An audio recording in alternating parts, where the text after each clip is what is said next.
பொதுவாக இலங்கையிலேருந்து அகதிகளாக இங்கே வர்றவங்க அகதி முகாமில் தான் இருக்க முடியும். நீங்கள் வெளியில் தனியாக வீடு எடுத்து தங்க வச்சுக்கிற மாதிரி கதை வச்சுருக்கீங்க. போலீஸ்லேருந்து தப்பிச்சு வந்த மாதிரி இருக்காங்க. போலீஸ்லேருந்து தப்பிச்சு வந்த மாதிரி கதை எழுதியிருக்கீங்களான்னு கேட்டேன் சார். அது வந்து நீங்கள் படத்தில் அதுக்கான காரணம் கரெக்டாக கொடுத்துருக்கோம். நீங்கள் படத்தில் ஏன்னா இப்போ சொன்னாலும் ஒரு வீல் ஆகிடும், அது படத்தில் உங்களுக்கு ஜஸ்டிஃபை ஆகிடும் அந்த படத்தில். சசி சார், நீங்க சிம்ரனை பத்தி சொன்னீங்க, நான் ஏன் சிம்ரன் கூட நடிக்க கூடாது அப்படின்னு. அவங்களும் அவங்க கூட நடிக்க ஒத்துக்கிட்டாங்க, கதை நல்ல இது. நீங்க வந்து அவங்கள்ட்ட பார்த்து வேண்டிய விஷயம் என்ன விஷயம், அது வந்து ரொம்ப சொன்ன மாதிரி ஒரு ஏஜாகவும் நடிச்சிருக்காங்க, அதை பத்தி கொஞ்சம் சொல்லுங்க. நீங்க சிம்ரன் ரசிகரா? எடுத்தோட எங்களை பத்திலாம் கேட்கலாம். நீங்க சிம்ரன் பாருங்க, உங்களுக்கெல்லாம் சேர்த்து தான் நான் நடிச்சிருக்கேன். அதுதான் ஒண்ணு. அவங்களோட ஏன் இன்னொரு ஓகே பிடிச்ச பர்ஃபெக்ஷன். அவங்க சூப்பர் பெர்ஃபார்மருங்க. அவங்க இப்போ வரைக்கும் ஹீரோயினாக நடிக்கிறாங்க. ஏன் அந்த பெர்ஃபார்மன்ஸ் தான். நீங்கள் ஏஜ் ஆயிடுச்சுன்னா சொல்கிறேன், அவங்களுக்கு வயசே ஆகாதுங்க. அவங்களுக்கு வயசே ஆகாது, அவங்க பெர்ஃபார்மன்ஸ் தான். இவர் சொல்லும் போதும் அந்த இலங்கை தமிழ் பேசும்போதும் எங்களுக்கு நாங்கள் ராமேஸ்வரத்தில் எடுக்கும்போது அவங்களோட கன்னத்தில் முத்தமிட்டால் ஞாபகம் இருக்கா? கன்னத்தில் முத்தமிட்டால் உங்களுக்கு எப்படி ஞாபகம் வந்துச்சு, எங்களுக்கு அது ஞாபகம் வந்துச்சுன்னு. அதுதானே வந்துச்சு சார். சசிகுமார் சார், அதாவது இந்த படம் வந்து அகதிகளாக வெளில வந்து அவங்க வந்து டூரிஸ்ட் மாதிரி என்ஜாய் பண்ணுற மாதிரி காமிச்சிருக்கீங்களா? ஏன்னா இலங்கை அகதிகள்னால நமக்கு ஒரு இறக்கம் இந்த மாதிரி தான் ஏற்படும். இந்த படத்தில் வந்து டூரிஸ்ட் ஃபேமிலின்னு போட்டிருக்கீங்க, இலங்கை சப்ஜெக்ட்னு சொல்கிறீங்க இல்லையா? அப்போ அவங்க வந்து ஊர் ஊராக போய் இப்போ கனடா, அமெரிக்கா, நம்ம தமிழர்கள் கூட அப்படி இல்லை, எல்லா ஊர்லேயும் இருக்கிறாங்க. அதை தான் சொல்லியிருக்குது அந்த படம். எப்படி அகதிகளாக வந்து ஆனால் அவங்க துன்பத்தை வெளியில் காட்டிக்காமல் சந்தோஷமா வாழ்ந்துட்டு இருக்காங்க அப்படின்ற மாதிரி. அது நீங்க படம் பார்க்கும்போது தான் அதை பார்க்கணும். ஏன் வந்தாங்க, என்ன டூரிஸ்ட்னு எதை மீன் பண்றோம் அப்படின்றது நீங்க இப்போ ரிவீல் பண்ண முடியாது. நீங்க இப்போ எல்லாமே ஒரு லைட்டராக தான் சொல்ல முடியும். ரொம்ப நாங்கள் வந்து உணர்ச்சிபூர்வமாக இதை ரொம்ப இன்னும் சொல்ல முடியாது. சென்சார் இருக்கு, எல்லாமே இருக்கு உங்களுக்கு. அதெல்லாம் அதனால தான் இதை வந்து ஒரு லைட்டராகவே அந்த படத்தை நாங்கள் சொல்லியிருக்கோம். அதே மாதிரி இப்போ டூரிஸ்ட் ஃபேமிலி ரிலீஸ் ஆகிறது. நேற்று டூரிசம் பிளேஸ்ல அவ்வளோ பெரிய மனித தாக்குதல் நடந்திருக்குது காஷ்மீரில். நீங்கள் வந்து எல்லா மதமும் சம்மதம் அப்படின்னு அயோத்தியில் கூட நடித்து ரொம்ப எல்லாருக்குமே பிடிச்சிருந்தது. இந்த மாதிரி சூழலில் இந்த மாதிரி டூரிஸ்ட் ஃபேமிலி படம் வெளியில் வர்றப்போ உங்களோட கருத்து, அதாவது இதுலேயும் அன்பு தான் வலியுறுத்துவோம்னு சொன்னீங்க. ஹியூமனிட்டி தாங்க எப்போதுமே அது முக்கியமான ஒரு விஷயம். நாங்கள் வந்து அதில் தான் நான் வந்து இந்த படத்துலையும் சொல்கிறோம், மனித இதில் தாக்கக்கூடாது, ஒவ்வொரு மனிதனும் யாராக இருந்தாலும் தாக்கக்கூடாது, தவறான ஒரு விஷயம். ஹியூமனிட்டி ரொம்ப முக்கியம். இதில் அன்பை போதிக்குது. இதெல்லாம் பார்க்கும்போது கொஞ்சம் மாறுவாங்கன்ற ஒரு நம்பிக்கை தான், அவ்வளோதான். வந்துட்டியா? இல்லை, கொஞ்ச நாள் முன்னாடி தக் லைஃப் ஆடியோ லான்ச் நடந்தது. அதில் பார்த்தீங்கன்னா உலக நாயகன் வந்து ஹிந்திலாம் பேச வரல, பொலிட்டிக்கல் ஆகிடும் அப்படின்னு சொல்லிட்டு இங்கிலீஷில் பேசணும்னு சொன்னார். ஆனால் இப்போ நீங்கள் சொன்னீங்க ஆங்கிலத்தை விட தமிழை கற்றுக்கணும்னு சொல்கிறீங்க. நீ அங்கே வம்புழுக்காத, இங்கே வந்து இது வந்து டூரிஸ்ட் ஃபேமிலி. ஏன்னா இங்கே டூரிஸ்ட் ஃபேமிலியை பற்றி தான் பேசணும். நீ இப்படி தான் எல்லாத்துட்டையும் வாங்கி கட்டுற. உனக்கு சிவராஜ்குமார் சாரும் உன்னை தானே கேட்டார். இவர் தானே அன்னைக்கு நான் கை தட்டினது நான் தான். அதுக்கப்புறம் வேற யாரோ சொன்னாங்களே, மொத்த கம்மி பரிசியா இங்க பாரு. இல்லம்மா, இது டூரிஸ்ட் ஃபேமிலி. டூரிஸ்ட் ஃபேமிலிக்கு தக் லைஃப் இது என்னுடைய கருத்து. என் கருத்தை தான் நான் சொல்ல முடியும். இது என்னன்னா ஆங்கிலம் கற்றுக்கணும், ஆங்கிலம் கற்றுக்க வேணாம்னு சொல்ல. இப்போ நான் என்ன சொன்னேன்னா, அங்கே உள்ள மாணவர்கள் ஆங்கிலம் கற்றுக்கிட்டு இருக்காங்க, ஆனால் தமிழை மறந்துட்டாங்கன்னு சொல்கிறோம். அதுதான் கமல் சார் தலைவரும் அதை தான் சொன்னார். ஓகேங்களா? அப்போ அவரும் அதை தான் சொன்னார். ஆங்கிலம் நீங்கள் கற்றுக்கக்கூடாதுன்னு சொல்ல, ஆங்கிலம் கற்றுக்குங்க, ஆனால் தமிழையும் உங்கள் கலாச்சாரத்தையும் கல்ச்சரையும் மறக்கக்கூடாது. மொழி தானங்க நம்மளை அடுத்து இழுத்துட்டு போக முடியும். நம்ம மொழி அழிஞ்சிருச்சுன்னா, ஏன்னா என் கூட வந்து ஒருத்தவர் அவர் பையனோட வந்தார். அந்த பையன் இங்கிலீஷ் மட்டும்தான் படிக்கலாம், பேசுகிறான். என்கிட்ட பேசிகிட்டே இருந்தால் அவன் எந்த தமிழ் படமும் பார்த்ததில்லை, ஒன்லி இங்கிலீஷ் மட்டும்தான் பேசிகிட்டு இருந்தான். அப்போ அவர் ஃபீல் பண்ணி சொன்னார், நாங்கள் எங்கள் நாட்டை விட்டுலாம் எங்களோட நாட்டை விட்டு வந்துட்டோம், ஆனால் இவன் வந்து இதுதான் கதைச்சு கொண்டு இருக்கான் அப்படின்னு சொல்லிட்டு இருந்தார். இதை மட்டும் கதைச்சிட்டு இருக்கான், இங்கிலீஷ் மட்டும்தான் கதைச்சிதான், அடுத்த கல்ச்சர் தெரியலன்னு. அவங்க பார்க்கணும், அவங்களுக்கு ஆங்கிலம் தெரியுது இல்லை, ஆனால் தமிழ் உன்னுடைய மொழியை கற்றுக்கோன்னு சொல்கிறதுக்கான ஒரு விஷயமா தான் நான் நினைக்கிறேன். ஆனால் இங்கே தொடர்ச்சியாக வந்து ஏஜ்டாகவே நடிக்கிறீங்க. உங்கள் கதைக்கு வரவங்க வந்து உங்களுக்கு ஏஜ் தான் கேட்குறாங்களா, இல்லை இதுக்கப்புறம் வந்து நீங்கள் ஹீரோஸாக இதை பண்ண போகிறீங்களா? ஆனால் ஏஜ்டுன்னா கமல் சார் அப்பவே இது பண்ணிட்டாரு. இது அப்பவே கமல் சார் படங்கள் கடல் மீன்கள்லாம் பார்த்துருக்கீங்களா? நான் பார்த்துருக்கேன். நாயகன் பார்த்தீங்களா? கடல் மீன் எல்லாமே அப்படி தான். ஏன்னா இப்போ எந்த நடிகரும் இந்த பையனை அப்பாவை நடிப்பாங்களா? நடிக்க மாட்டேன். நானும் நடிக்க மாட்டேனா? இப்படி ஒரு படத்தை நான் மிஸ் பண்ணுறேன்னா? இந்த படத்தை நான் கொண்டு போகிறது ஒரு 5 பேர். அயோத்தி படம் பார்த்துட்டு அவங்களுக்கு தெரியும், அயோத்தி படம் பார்த்து அயோத்தி யாராவது நடிப்பாங்களா? நடிக்க மாட்டாங்க. ஏன்னா சண்டை கிடையாது, எதுவும் கிடையாது, சும்மா வண்டி ஓட்டணும், கடைசி ஒரே ஒரு வார்த்தை தான். அதுக்கு தான் அயோத்தி பார்த்துட்டு கவர்மெண்ட்டில் ஒரு இதே போட்டாங்க. எனக்கே அது தெரியாது. ஒருத்தவங்க நான் ஒரு ஃபங்க்ஷன் போகும்போது அந்த ஆஃபீஸர் சொன்னாங்க, கவர்மெண்ட்டில் சார் உங்கள் அயோத்தி உங்களுக்கே தெரியாமல் ஒரு நல்லது பண்ணியிருக்கீங்க, என்ன கவர்மெண்ட்டில் ஆர்டர் என்ன போட்டிருக்காங்கன்னா, இந்த இறந்தவங்களை கொண்டு போகிறதுக்கு இத்தனை சர்டிஃபிகேட் இருக்குல்ல, அதெல்லாம் ஈஸி பண்ணிட்டாங்க. 1 லட்சமோ 2 லட்சமோ அவங்களுக்கு மானியம் கொடுத்து இத்தனை பேர் இருக்காங்க, உங்களால் 500 பேர் உங்களுக்கே தெரியாமல், அவங்க சொன்னாங்க உங்களுக்கே தெரியாமல் 500 பேர் பயனடைஞ்சிருக்காங்க, நீங்கள் நல்லது பண்ணியிருக்கீங்க 500 குடும்பத்துக்குன்னு சொன்னாங்க. இது எனக்கு தெரியவே இல்லை. இது ஒரு 2 வருஷம் கழிச்சு தான் எனக்கு தெரியுது. இது ரொம்ப சந்தோஷமாக இருந்தது. அப்போ இந்த மாதிரி ஒரு படங்கள்லாம் நடிக்கிறதுக்கு நீங்கள் என்ன 70 வயசு தாத்தா வேஷம் போட்டாலும் போட்டுருவேன், அவ்வளோதான். நம்ம வேஷம் போட தானே வந்திருக்கோம், அதுதானே நம்ம வேலை. திடீர்னு காலேஜ் பையனா போவேன், அடுத்த படத்தில் காலேஜ் பையனா நடிக்க வைப்பாங்க. காலேஜ் அப்போ ஏன் காலேஜ் பையன் நடிச்சுன்னு கேட்பீங்களா? கேட்க முடியாது. அது நான் நடிப்பேன்ட்டுவேன், அதுக்கு தான் அது, அவ்வளோதான். சசி சார் இங்கே யாரு இங்கே ஐயோ என்னண்ணே இல்லை, சென்னை வந்து எல்லாரையும் வாழ வைக்கிற அன்னை. நீங்க மதுரையிலிருந்து சென்னைக்கு வந்து இங்க வந்து எஸ்டாப்ளிஷ் ஆயிட்டு திரும்பவும் வந்து ஊருக்கே போய் பழப்பு நடத்திட்டீங்களே, என்ன காரணம்? அப்புறம் இந்த இயற்கை விவசாயத்தை மேற்கொண்டு வரீங்க, அதுக்கு என்ன காரணம்? அதுக்கப்புறம் வந்து ஸ்டுடியோ ஒண்ணு நீங்களும் சமுத்திரக்கனியை கட்டுறதா முன்னாடி சொன்னீங்க. இந்த 3 கேள்விக்கு வரிசையா பதில் சொல்லுங்க. இது வேணாம், ஒரு கேள்விக்கே ரொம்ப ஆனால் முதல் கேள்வி வந்து சென்னையில் வந்து இது பண்ணுறான், என் சொந்த ஊர் அதானே, என் வீடு அதுதானே, டெல்லிக்கு ராஜானே பள்ளிக்கு பிள்ளை தானே, என் ஊருக்கு தானே நான் போக முடியும். ஸோ என்னுடைய ஊர் என்னுடைய இடம் அப்படின்றனால நான் அங்கே போயிட்டேன். அது விவசாயம் அங்கே இருக்குது, என்னுடைய குடும்பம்லாம் அங்கே இருக்கனால நான் அங்கே போயிட்டேன், வேற ஒன்றும் இல்லை. இது இங்கே வந்துட்டாங்க, என்ன இருந்தாலும் அங்கே தானே நான் போகணும் அப்படின்றதால அங்கே இருந்தோம்.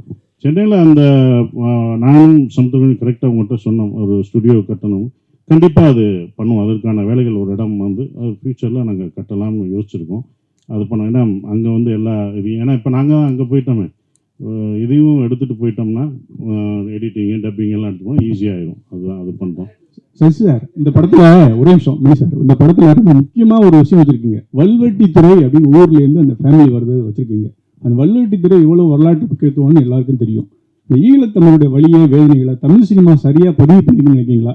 நாங்களாம் ஃபேஸ்புக்லேயோ சோசியல் மீடியாவில் ஏதாவது போட்டால் கூட பிளாக் பண்ணிட்டாங்க, அது பேர் போட முடியல, ஃபோட்டோ போட முடியல, அதுக்கான வாய்ப்பே இல்லை. அதை பற்றி என்ன நினைக்கிறேன் சார்? பதிவு பண்ணலை சார், பண்ணவும் முடியாது சார். நீங்கள் ஃபேஸ்புக்கில் போட்ட லெட்டருக்கே இப்போ பிளாக் போடுறாங்கன்னா, படமாக நாங்கள் எடுத்தால் கட்டு தான் போடுவாங்க. ஸோ அப்போ அது முடியாது. ஏன்னா அதை இந்த மாதிரி படங்கள் மூலம் தான் கொஞ்சமாக லைட்டர்வே எடுத்துகிட்டு தான் வர முடியும். நாங்கள் ரொம்ப ஸ்ட்ராங்காக அந்த இதை நீங்கள் சொல்கிற விஷயங்களை ரொம்ப வழியாக அதை சொன்னோம்னா அதை வந்து எடுத்துகிட்டு போனோம். அது சென்சார் இதுதான் ஆகும், சென்சார் கட் ஆகும். இது நம்ம இல்லை, நம்ம இந்திய அரசாங்க சென்சார் இருக்குது, அந்த தணிக்கை குழு பண்ணுறபடி நம்ம இது பண்ணணும். ஸோ அப்போ அந்த மாதிரி படங்கள் எடுக்கும்போது அதை கட் பண்ணுவாங்க, அது ஒன்றும் பண்ண முடியாது. அது மாறினா தான் நாங்கள் எடுக்க முடியும். 2 கொஸ்டின்ஸ். ஒன்று வந்து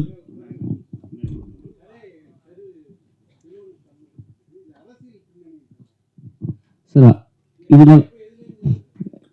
இது வந்து கண்ணாடி படம் கமல் சார் படத்துலேருந்து பார்ட் 2 பண்ணலான்ற மாதிரி எனக்கு ஒரு முன்னாடி ஒரு ஐடியா இருந்துச்சு. ஸோ நான் அந்த ஐடியா நான் வச்சிருந்தேன். அதுக்கப்புறமேட்டு நான் முதல் படமாக ஒன்று பண்ணும்போது நான் இதை ஆரம்பித்தேன் எழுதுறதுக்கு. பட் இது வேற ஒரு கதையாக மாறிச்சு. ஸோ இதோட ஐடியா ஹோல் ஐடியா அப்படி தான் கிடைச்சது எனக்கு. அண்ட் இது அரசியல் பேசியிருக்கோம்னு கேட்டிங்கன்னா, நாங்கள் அரசியல் பேசணுன்ற ஒரு விஷயத்தில் இதை வந்து படத்தில் வந்து நாங்கள் இதில் வந்து இதெல்லாம் பேசணும் அப்படின்றதெல்லாம் நாங்கள் பேசல. ஆனால் அரசியல் இல்லாத ஒரு படம் இல்லைன்னு நினைக்கிறேன் நான். அந்த விஷயத்துல நாங்கள் என்னென்ன இந்த கதையே உங்களுக்கு ஒரு விஷயம், உங்களுக்கு வந்து மேலோட்டமாக சில விஷயங்கள் உங்களுக்கே சொல்லிட்டு வந்துட்டே இருக்கும். ஸோ நாங்கள் அரசியல் பேசணும், வாங்க இதில் வந்து பேசலாம் அப்படின்ற மாதிரி நாங்கள் இந்த படத்தில் எதுவுமே பண்ணல. ஒரு ஃபீல் குட் ஃபேமிலி ட்ராமா, ஒரு சந்தோஷமா பார்க்குற ஒரு படமாக தான் நாங்கள் இதெல்லாமே பண்ணியிருக்கோம்.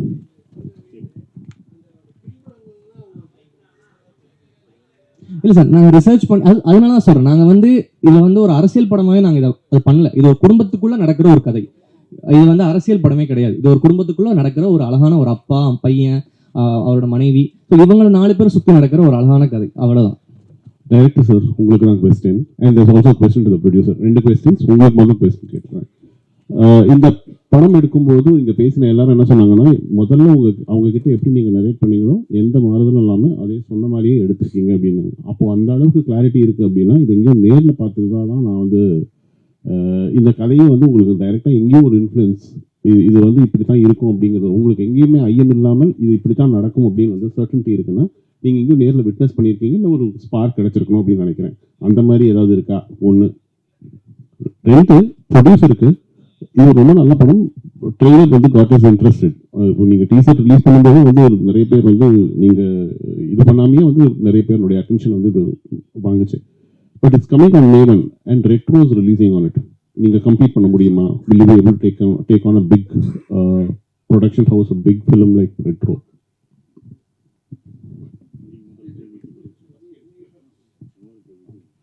சார், முதல்ல விஷயம், இது உலகம் ஃபுல்லா இது நடந்த ஒரு விஷயம் தான். இது வந்து ஒரு குடும்பத்தை பத்தின ஒரு கதை கிடையாது.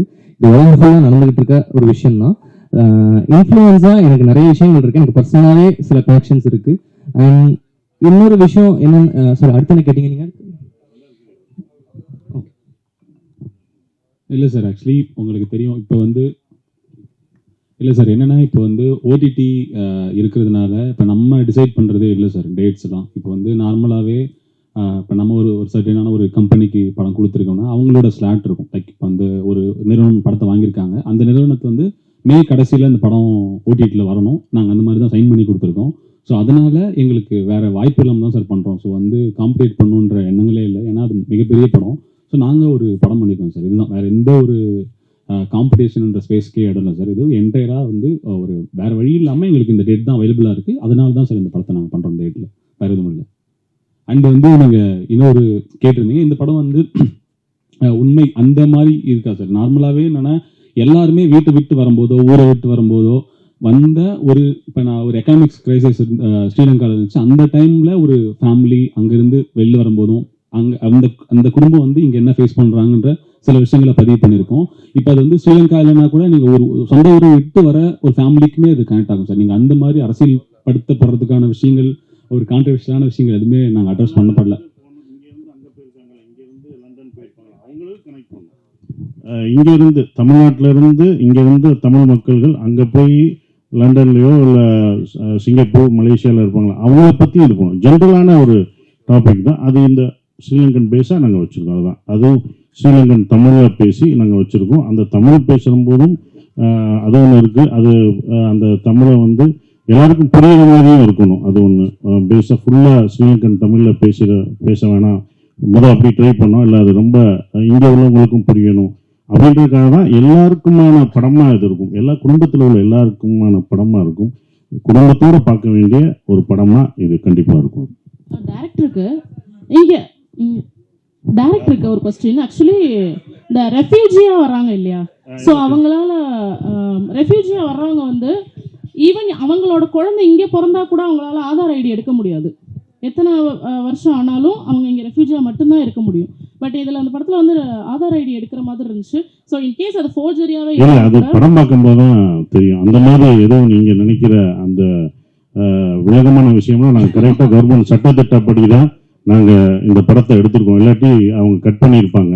அது பண்ணியிருக்கோம். ஆனால் என்னோட பர்சனலாக ஒன்று இருக்குது, நான் சொல்கிறது அது இவங்க சார்ந்ததில்லை.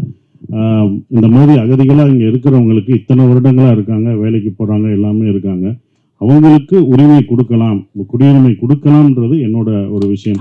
இந்த படம் பார்த்துட்டு அப்படி ஒன்று நடந்துச்சுன்னா, அயோத்தி பார்த்துட்டு ஒன்று நடந்துச்சுன்னு சொன்னீங்க பார்த்தீங்களா, அது மாதிரி இந்த படம் பார்த்துட்டு அப்படி ஒன்று நடந்துச்சுன்னா, கவர்மெண்ட் அப்படி ஒன்று பண்ணுச்சுன்னா முதல் சந்தோஷப்படுறதும் நானாக தான் இருப்பேன். ஏன்னா வெளிநாடுகள்லாம் அவங்களுக்கு குடியுரிமை பெற்றுட்டாங்க, இங்கே அது நடந்துச்சுன்னா போதும். இது நான் நிறைய ஸ்டேஜ்லையும் அவங்களுக்கான விழாவுக்கு போகும்போதும் நான் அதை சொல்லியிருக்கேன். ஸோ அந்த கருத்து கரெக்டாக வந்துச்சுன்னா சந்தோஷம். யாரோ ஒருத்தர் ஏன் வரல ஏன்னாங்க அவங்க மேனேஜர் வந்தார், அதான் கேட்டேன். அவங்க லண்டனில் அங்கே மாட்டிட்டான், வர முடியல. அதனால ஸோ அதனால் அவங்க லண்டனில் இருந்தாலும் அங்கே விசா அந்த பிரச்சனைகளுக்கு கரெக்டாக இங்கே வர முடியல. அதனால எங்களை விட்டுட்டு ஃபேமிலி டூர் போயிட்டாங்க. நாங்கள் போய் சேருவோம் இனிமேல். கரெக்ட், ஜெயிச்சவங்க நல்லா போடுச்சுன்னா கூட்டு போங்க லண்டனுக்கு. ட்ரெய்லர்ல வந்து ஒரு புலி காட்டி ஒரு சின்ன சிம்பல் இருக்கும். புலிகள் பற்றியும் இந்த படம் பேசுமா? இல்ல அதை பத்தி பேசுறது படம் கிடையாது. நாங்க வேற ஒரு சில விஷயங்களுக்காக சில விஷயம் காட்சிப்பட்டு அது புலி இந்த இதில் தான் வச்சிருக்கோம். அந்த இதுதான் அது அதை பற்றியெல்லாம் பேசாது. என்னன்னா அது சென்சார் கட்டு, அது நீங்க படத்துல வராது. அது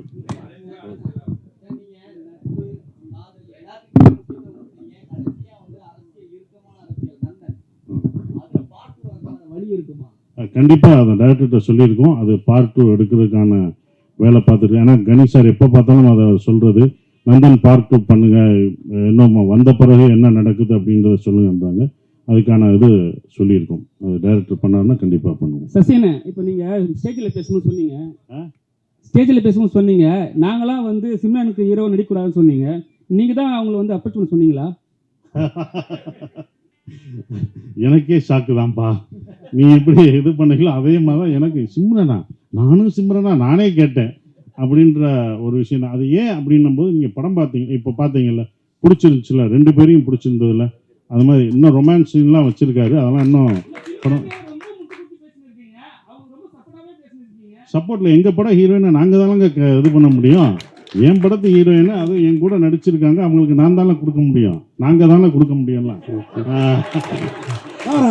அதே மாதிரி சிம்ரன் கூட ஜோடி என்னங்க சிம்ரன் இல்லாம சிம்ரன் கூட ஜோடி. ஆனா 2 பசங்க சில சமயத்துல குடும்பத்துல நம்ம பசங்களே நம்ம கொஞ்சம் இடைஞ்சலா இருப்பாங்க. அந்த மாதிரி ஃபீல் பண்ணீங்களா எங்கேயாவது? புரியல சார், சிம்ரன் கூட ஜோடி, ஆனா வந்து சில சமயத்துல குடும்பத்துல நம்ம பசங்களே நமக்கு இடைஞ்சலா தெரிவாங்க சில சமயத்துல.